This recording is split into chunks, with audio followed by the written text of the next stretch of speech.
And how does the recruiting process work in swimming? I've come to learn for these conversations that every sport is so uniquely different. It starts at different ages. Kids commit at different, I think back to in football, most kids commit like give or take around that junior year, especially the 5-star high level kids.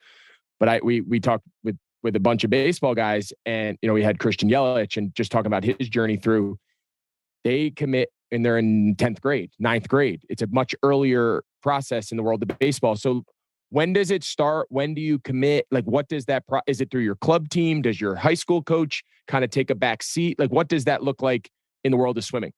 Yeah, high school coach isn't really involved. So it's very much around your club coach. And again, we were lucky that we had a guy who has sent hundreds of swimmers to college, so he knew the terrain.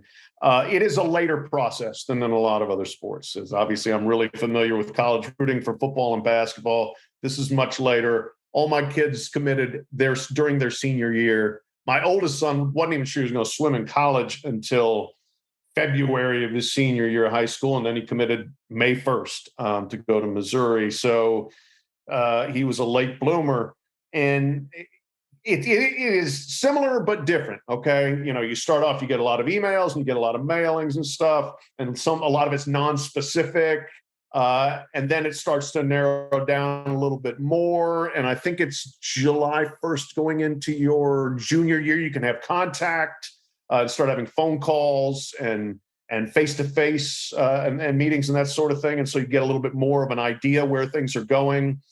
And it was real different for all three of them. Again, the oldest, he was almost an accidental college swimmer. Middle, that's something he always wanted to do. And so he was so excited when he's getting recruited. And the first call he got was Georgia, which is a very good program. And that's what he wanted. He wanted Georgia and he wanted Florida. And he gets the first call he got on the day that he can start getting calls is Georgia. So he's just over the moon.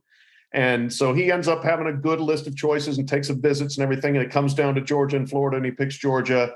And then my oldest, according to one ranking service, she was the number one swimmer in the country for her class. And so you get that sort of attention, and everybody wants you. And she could be much more selective and just kind of like, I can pick, nobody's picking for me. I have all the options in front of me. And so it was different for her. Now, one thing too, real quick, that's very different from swimming is it's a partial scholarship sport.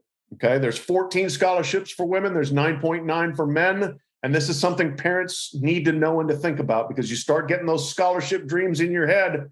My kid's getting a full ride to Notre Dame, well, maybe not in swimming. You may get a partial. My daughter was lucky enough to get a full, but there's not many of those. So you have to go in eyes wide open about what's actually available in terms of athletic aid.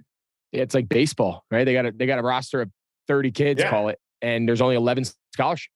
Yeah, so exactly. Unless you're a kid who turned down a top 10 first round draft pick choice and decided you go to college, you're probably getting a half, if not a quarter, a third. I mean, they chop those things up pretty good. So I think that's a great point that you bring up, that, everyone out there hears scholarship and their eyes get big, but depending on the sport, it's not necessarily full. I think that's a great point. I want to talk more about something. I think it's always cool when our personal lives and our professional lives kind of intersect. And maybe, I don't want to speak for you, but what I would imagine as a father, got to be one of the coolest moments of, you're a longtime sports writer. You've covered Olympics, you've covered swim meets in college, you've covered college football, you name it, you've covered it.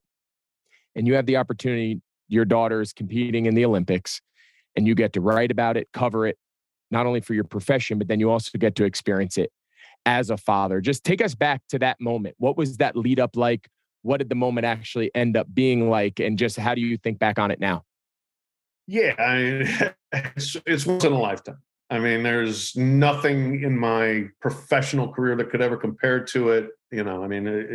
It's beyond your wildest dream. Like, you really can't even, I've said this before talking to other swim parents, you really don't dream of your kid going to the Olympics because it's too much. It's too hard to do. You take 26 women and 26 men from the United States of America. Can your kid really be one of those? I mean, so you don't think about, you can maybe put that in the very back of your mind, but it's like, no, that's too much.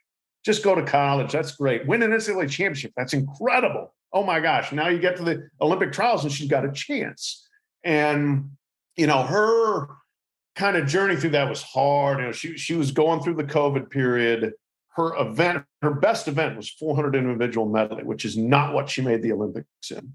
And it is the hardest event in swimming, and the grind of training for that, and then the pressure of competing in that with an Olympics hanging over you was really hard for her. She had a very difficult time mentally throughout the early part of 2022.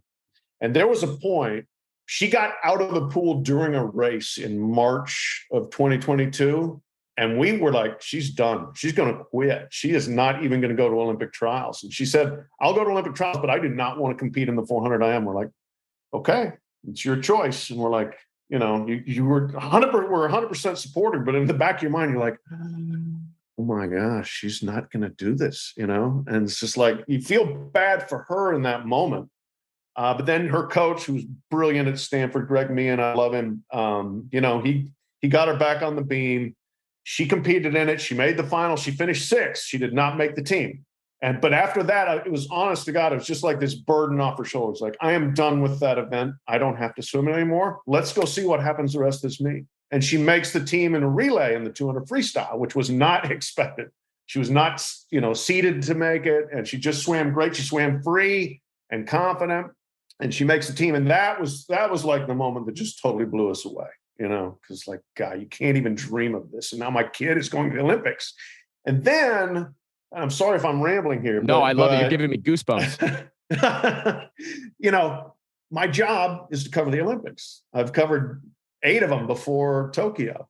And so I get to go too. And she gets to go, which is just so off the charts. But then it gets even more like remarkable because none of the other parents get to go. And I felt really bad for them. Simone Biles' parents can't come. Kevin Durant's family cannot come to Tokyo. Katie Ledecky can't, you know, her parents who were good friends who can't go. And so it's just like, I get to go, really? And so there's almost a little bit of like survivor guilt, like, geez, I'm sorry, you know, but I'm also not apologizing. I will take this trip, okay? So then just to be there for that, yeah, it was just, you know, like by the time you get there, it's like, just, you know, don't false start. Don't, you know, just go out there and swim. Just do your best. And, yeah. And I think she's on a relay, so there's a little less pressure. You know, if you're on an American relay, chances are very good you're going to win a medal. And so it all worked great. She swam great. They got a silver medal. And so, you know, it was so amazing to have been to as many Olympics as I have and know what it's like and everything. And to look down on the deck and say, that's my daughter. You know, it was just incredible.